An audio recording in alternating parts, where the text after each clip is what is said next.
Bismillahirrahmanirrahim. Assalamualaikum warahmatullahi wabarakatuh. Selamat pagi rekan-rekan semuanya. Mohon maaf telah menunggu cukup lama. Sebagaimana yang telah kami sampaikan sejak tadi pagi bahwa KPK telah melakukan kegiatan tangkap tangan di Jawa Timur, tepatnya di Kabupaten Probolinggo. Pagi hari ini kami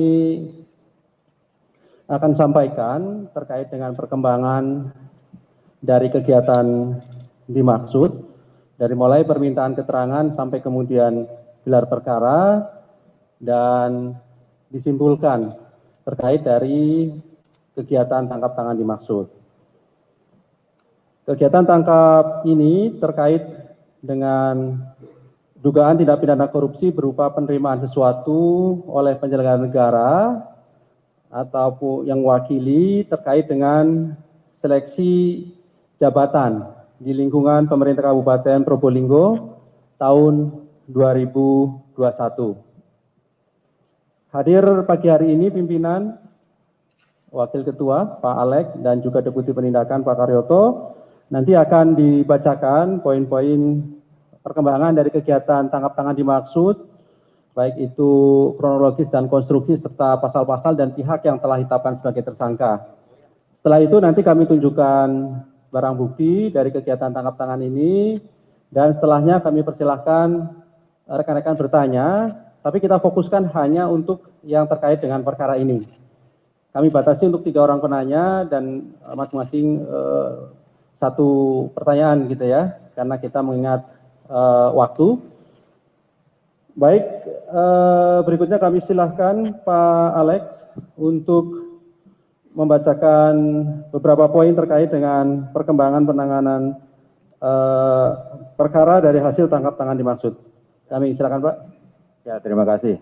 Ya, selamat pagi teman-teman wartawan. Terima kasih atas kesabarannya untuk menunggu kegiatan konvers pada kesempatan pagi ini.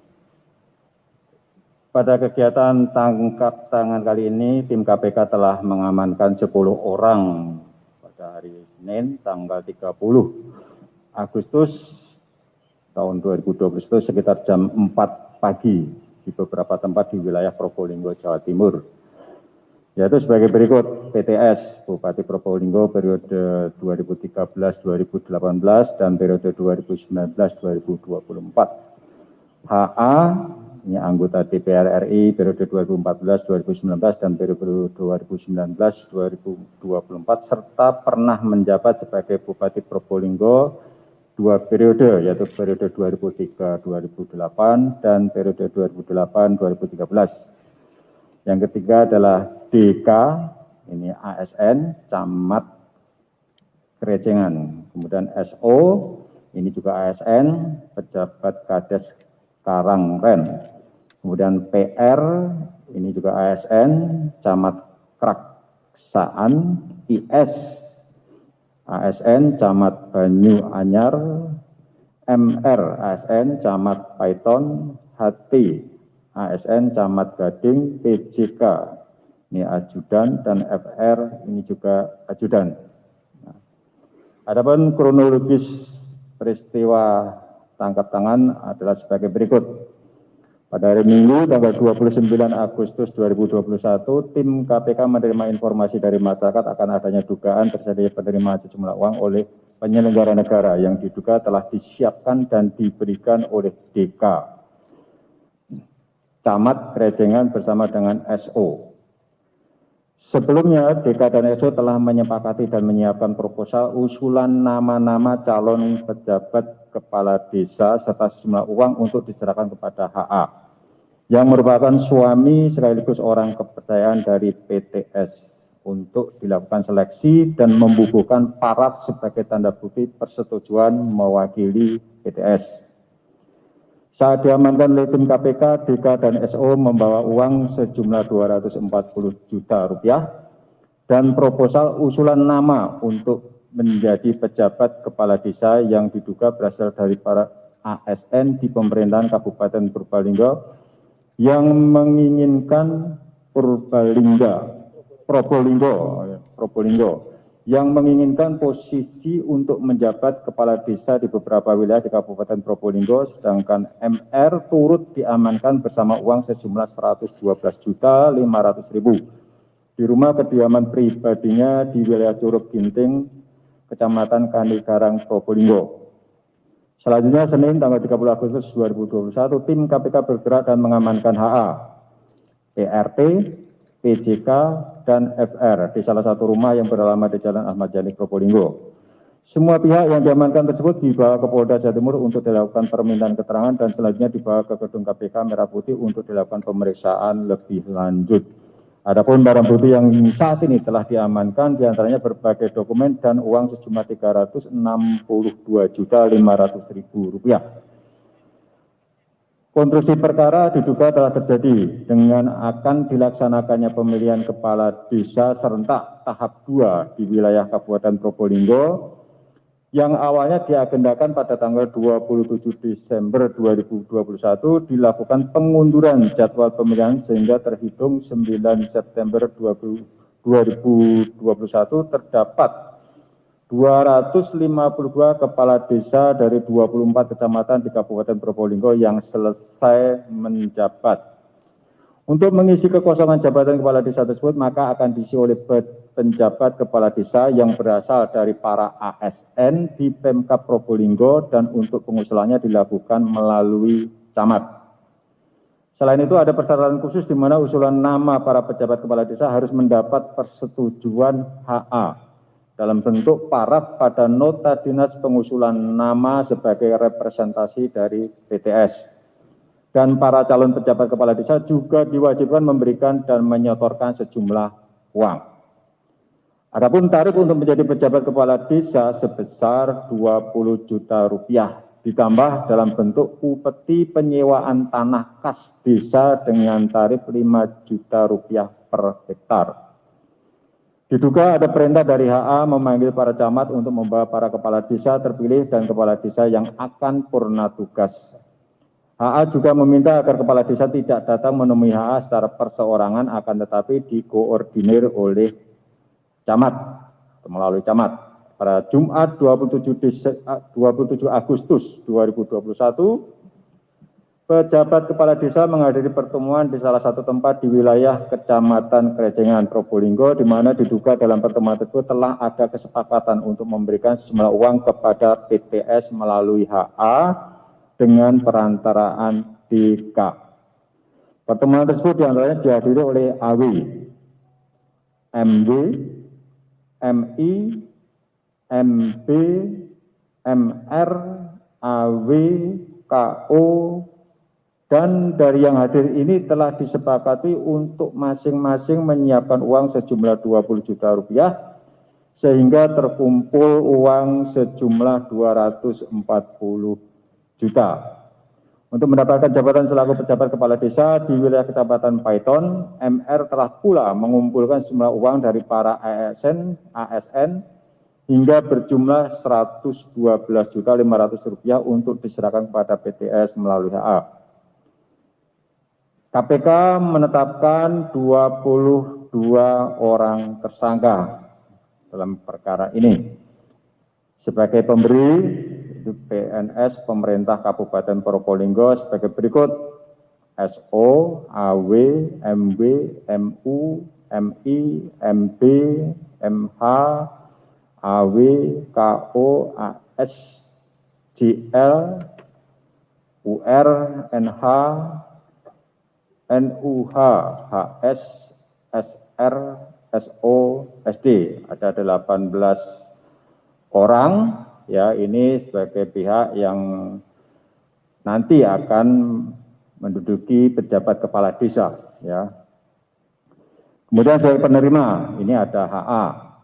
Kemudian yang kedua PTS. Dan ketiga DK. Keempat MR. Nah, para tersangka tersebut disangkakan sebagai pemberi, SO dan kawan-kawan disangkakan melanggar pasal 5 ayat 1 huruf A atau pasal 5 ayat 1 huruf B atau pasal 13 Undang-Undang Nomor 31 Tahun 1999 tentang pemberantasan tindak pidana korupsi sebagaimana telah diubah dengan Undang-Undang Nomor 20 Tahun 2001 tentang perubahan atas Undang-Undang Nomor 31 Tahun 99 tentang pemberantasan tindak pidana korupsi junto pasal 55 ayat 1 ke 1 KUHP. Sedangkan sebagai penerima, HA, PTS, DK, dan MR disangkakan melanggar pasal 12 huruf A kecil atau pasal 12 huruf B atau pasal 11 Undang-Undang Nomor 31 Tahun 99 tentang pemberantasan tindak pidana korupsi sebagaimana telah diubah dengan Undang-Undang Nomor 20 Tahun 2001 tentang perubahan atas Undang-Undang Nomor 31 Tahun 99 tentang pemberantasan tindak pidana korupsi junto pasal 55 ayat 1 ke 1 KUHP. Para tersangka saat ini dilakukan penahanan rutan selama 20 hari pertama, terhitung sejak tanggal 31 Agustus 2001 sampai dengan 19 September 2021. HA ditahan di rutan KPK pada Kapling C1, PTS ditahan di rutan KPK pada Gedung Merah Putih, DK ditahan di rutan Polres Jakarta Pusat, MR ditahan di rutan Polres Jakarta Selatan, SO ditahan di rutan KPK pada Pomdam Jaya Guntur. Sebagai pemenuhan protokol kesehatan untuk mencegah penyebaran wabah COVID-19, para tersangka akan dilakukan isolasi mandiri pada rutan masing-masing. KPK mengimbau kepada para tersangka lain untuk bersikap kooperatif mengikuti proses hukum yang saat ini sedang dilakukan oleh KPK.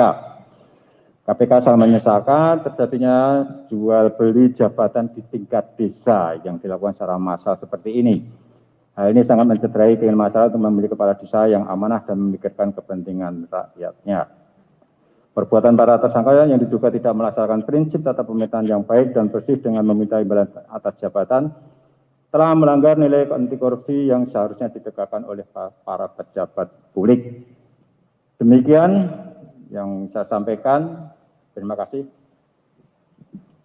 Baik, terima kasih Pak Alek yang telah membacakan beberapa poin terkait dengan hasil dari kegiatan tangkap tangan. Pada prinsipnya KPK telah menetapkan 22 orang sebagai tersangka, 18 sebagai pemberi dan 4 sebagai penerima. Berikutnya kami akan tunjukkan barang bukti dari kegiatan tangkap tangan ini.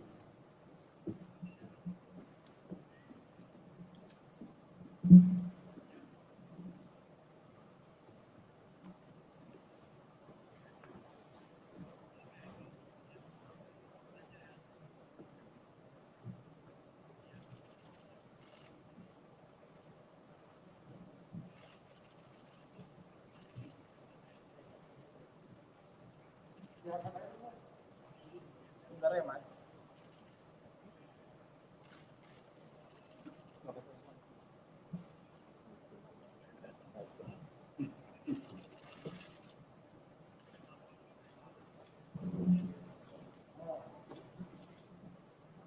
Mas, bentar, Mas.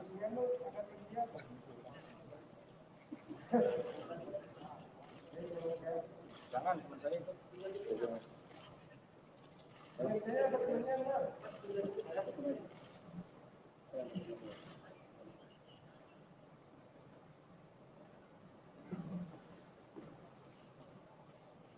Bentar. Ada digembreng dikit bisa kali. Ya, ada digembreng. Sana nih.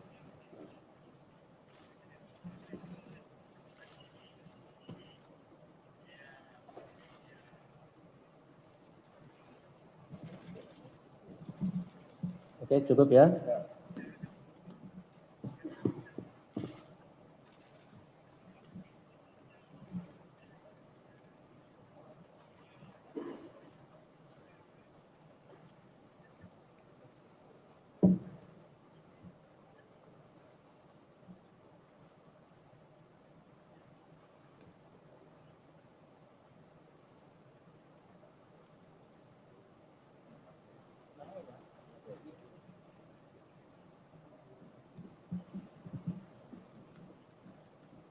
Baik, berikutnya kami silakan 3 orang penanya, khusus untuk terkait dengan perkara ini dulu ya. 1, kemudian sebelah kanan saya 2, di tengah ada? Oke, 2 dulu ya. Silakan, boleh sebelah kanan dulu. Oke Mas, selamat pagi. Saya Tio dari Jawa Pos. Total 22 tersangka ya Mas. 22 tersangka yang baru ditahan 5. Nah ini yang tersangka yang lain ini waktu OTT posisi lagi di mana Mas? Kok nggak dibawa sekalian?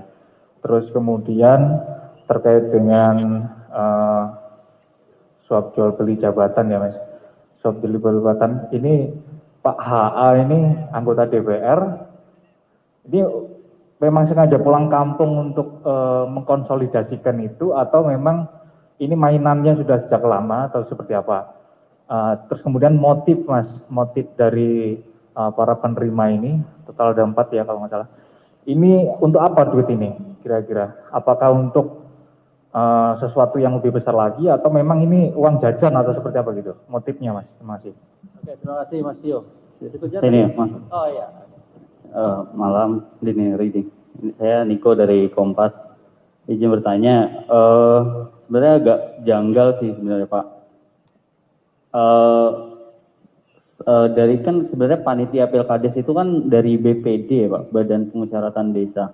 Dan kalau misalnya hasilnya beda sama Pilkades kan apa ya, bisa BPD sama warganya tuh bisa ngamuk gitu. Nah itu sebenarnya ini bisa sampai ada jual beli jabatan, lalu sampai proses akhirnya itu seperti apa? Memang sampai diduga ada ini ada jual beli jabatan itu gitu. Karena kan nanti ada Badan Permusyawaratan Desa juga yang jadi panitia Pilkades.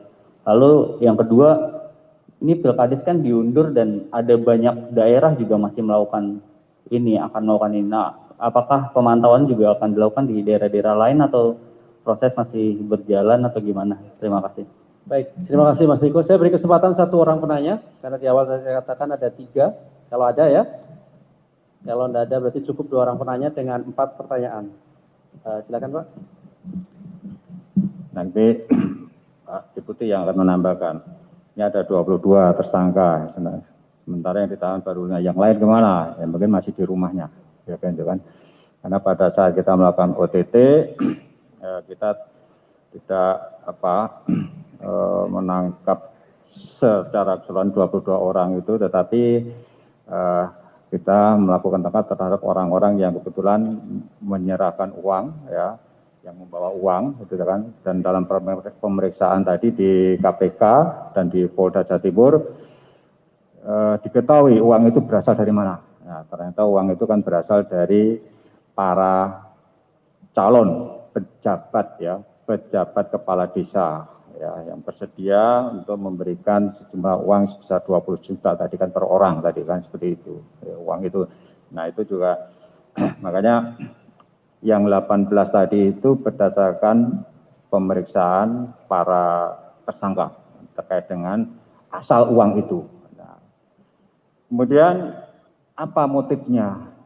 Ya, motifnya nanti akan didalami lebih lanjut oleh penyidik. Tentu saja kalau korupsi itu motifnya adalah untuk mendapatkan sesuatu kan, dalam hal ini adalah uang. Nah, uangnya untuk apa? Ya, bisa untuk macam-macam. Ya, terserah ada mereka yang meminta itu. Yang jelas ini ada syarat terkait dengan pejabat yang nanti akan ditunjuk dan diangkat menjadi penjabat kepala desa. Ya, itu syarat itu tadi yang disebutkan. Ya, ada dong kontribusinya 20 juta per orang dan nanti ada tambahan 5 juta upeti tentunya, 5 juta per hektar dari tanah kas desa, tanah pinko. Ya. Jadi kepala desa itu kan selain mendapatkan penghasilan dari dana desa, ya, ada alokasi dana desa itu kan mereka sebelumnya kan juga mendapat tanah pinko yang diolah atau dikelola oleh kepala desa. Saya kira itu tadi sudah disampaikan dan ini untuk penjabat kepala desa ini tidak melalui BPD, Badan Permusyawaratan Masyarakat Desa. Karena apa? Ini kan ada kepala desa yang sudah habis September ya, sudah habis masa jabatannya, sementara untuk Pilkades berikutnya itu masih diundur, ditunda tahun depan, tahun 2022. Jadi ada kekosongan jabatan kepala desa di 252. Jadi untuk mengisi itu maka ditunjuk. Yang ditunjuk apa? Yaitu tadi para ASN di Pemkab Probolinggo. Ya, syaratnya itu tadi. Ya, karena penjabat kepala desa itu ditunjuk dan diangkat bupati. Ya, kemudian tidak ada syarat yang lain. Ya, mungkin hak prerogatif dari bupati yang bersangkutan untuk menunjuk dan mengangkat pejabat kepala desa. Ya.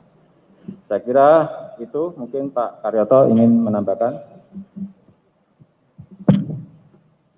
Terima kasih. Selamat pagi rekan-rekan wartawan. Mudah-mudahan kita sehat semua. Tadi Mas Tio masih menanyakan tentang HA itu sedang kegiatan apa. Ya ini akan kita tanyakan nanti kepada Tio-nya melalui pemeriksaan. Karena pada saat-saat sekarang ini kan kita banyak WFH atau WFO dengan posisi yang minim ya. WFO minim mungkin 25% atau berapa, 50. WFH dan jarak itu kan sekarang udah jadi pendek ketika ada transportasi udara. Untuk jelasnya mungkin ya kembali nanti akan tanyakan dalam kegiatan apa, karena apapun ceritanya beliau juga mantan ya. Tersangka ini mantan bupati di tempat yang sama, dan pada saat ini juga bupati yang sedang menjabat adalah istrinya. Nah, masalah uang itu untuk apa, memang kami akan dalami lebih lanjut nanti, apakah ini dikatakan tadi sebagai uang jajan atau apa, nanti akan kita tanyakan lebih lanjut. Dan tentunya kami juga berkewajiban untuk men-trace hasil-hasil yang lain, apakah nanti ada tindak pidana lain di luar tindak pidana yang berkaitan dengan pemungutan terhadap para PJ, di mana ada kekosongan. Itu yang berkaitan yang pertama. Yang kedua, yang kedua,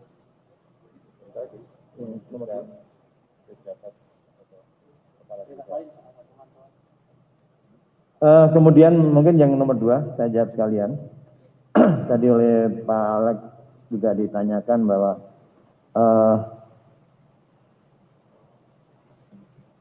yang jelas memang ini sebagai prerogatif bupati, kemudian sambil mengisi kekosongan, ya, sehingga ditunjuklah dan ini dimanfaatkan, ya, dimanfaatkan karena ada kewenangan di bupati dan ada kesepakatan dari orang-orang itu melalui mekanisme tertentu yang seharusnya kalau memang memilih itu kan ada semacam apa usulan atau apa yang dicari yang terbaik, tapi ini dicari yang sepakat, sehingga terjadilah pemungutan kepada pihak-pihak yang nantinya akan dijadikan PJ. Nah kemudian apakah daerah-daerah lain, karena mungkin prototipe di kita ini ada pemilihan kepala daerah kades serentak, ya, serentak inilah yang menimbulkan beberapa stimulan untuk bisa terjadi peluang-peluang seperti ini. Nah tentunya apabila ada laporan masyarakat, kami juga tidak akan tinggal diam, sesuai dengan batas kemampuan kami untuk melakukan monitoring dengan cara-cara tertentu. Tentunya juga akan kita cari, kalau memang ada ya, tidak menutup kemungkinan nanti akan menyusul yang lain yang semodus seperti ini. Mungkin itu. Terima kasih. Baik, terima kasih Pak Alex dan Pak Karyoto yang telah menjelaskan dari pertanyaan dua rekan kami tadi itu. Saya kira cukup ya rekan-rekan ya. Oke, baik. Terima kasih pada rekan-rekan yang hadir pada pagi hari ini dan juga terima kasih kepada pimpinan Pak Alex dan Pak Karyoto yang hadir pada pagi hari ini. Assalamualaikum warahmatullahi wabarakatuh.